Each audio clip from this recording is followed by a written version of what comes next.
အဲ့ဒီအသားကိုကန်ကြည့်လိုက်တာနဲ့ဒီမျိုးသားဟာတခုခုမားနေပြီဆိုတာချက်ချင်းခံစားလိုက်ရပါတယ်ပြီးနောက်တေချာဂယုတစိုက်နန်းကြည့်လိုက်တော့တကယ်ပဲပုံနေပြီဆိုတာသိလိုက်ရပါတယ်ဒါပေမဲ့ပြိုင်ပွဲမှာသူ့အတွက်ရွေးချယ်စရာတခြားသားမရှိတော့ပါဘူးပရိသတ်တွေရဲ့စိတ်ရှုပ်ထွေးနေတဲ့အကြည့်တွေအောက်မှာဒီမျိုးသားဟာဝတ်သားအစာပဲပြတပတ်ကန်ကိုယူလိုက်ပါတယ်ပရိသတ်တွေဟာနားမလည်နိုင်ဖြစ်နေကြပေမဲ့သူတွန်းဆုတ်နေဖို့အချိန်မရှိပါဘူးသူဟာခရမ်းသီးတစ်လုံးကိုတဝက်စီဖြတ်လိုက်ပြီးချက်ချင်းထွင်းထူးဖို့စတင်มาတော့တဲ့သူ့ရဲ့လှုပ်ရှားမှုတွေကမြန်ဆန်ပြီးတိကျပါတယ်သူ့လက်ထဲမှာနူးညံ့တဲ့ခရမ်းသီးဟာတစ်သားအဖြစ်ပြောင်းလဲသွားသလိုပါပဲမကြခင်မှာပဲသူဟာခရမ်းသီးကိုဟင်းသာပုံစံအဖြစ်ထွင်းထူးလိုက်ပါတယ်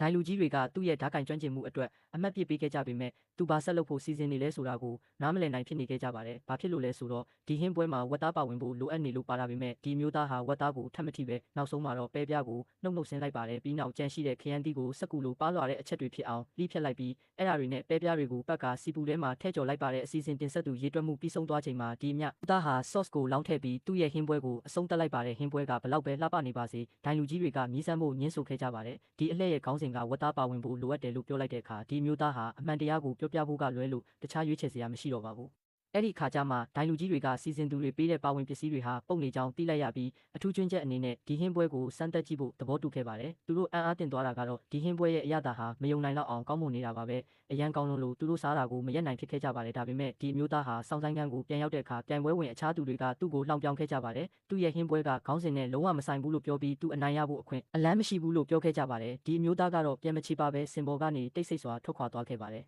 မျောလင့်ထားတဲ့အတိုင်းပဲဒိုင်လူကြီးတွေဟာသဘောထားကွဲလွဲခဲ့ကြပါတယ်တချို့ကသူ့ရဲ့ဟင်းပွဲကခေါင်းစဉ်နဲ့မကိုက်ညီဘူးလို့ပြောကြပြီးတချို့ကတော့အဲ့ဒါဟာအလွန်ဖန်တီးမှုရှိတယ်လို့ယုံကြည်ခဲ့ကြပါတယ်ဘာပဲဖြစ်ဖြစ်သူကပဲပြကိုအသားရတာဖြစ်အောင်လုပ်ခဲ့ပြီးအစားအသောက်လျှော့စားသူတွေအတွက်ပါပြည့်စုံနိုင်ပါတယ်ဒီအကြောင်းကိုစီစဉ်သူတွေကြားသိတဲ့အခါသူတို့ဟာဒီမျိုးသားရဲ့စမ်းသစ်တီထွင်ထားတဲ့ဟင်းပွဲကိုမြင့်တင်ဖို့ဆုံးဖြတ်ခဲ့ပြီးဖောက်တယ်တွေကိုတရားသူကြီးဖြစ်ဆုံးဖြတ်စေခဲ့ပါတယ်မမျှော်လင့်ပဲဒီဟင်းပွဲဟာအရန်ကိုလူကြိုက်များသွားခဲ့ပြီးဒီအမျိုးသားရဲ့အောင်ပွဲဟာထိုက်တန်တာထက်ပိုခဲ့ပါတယ်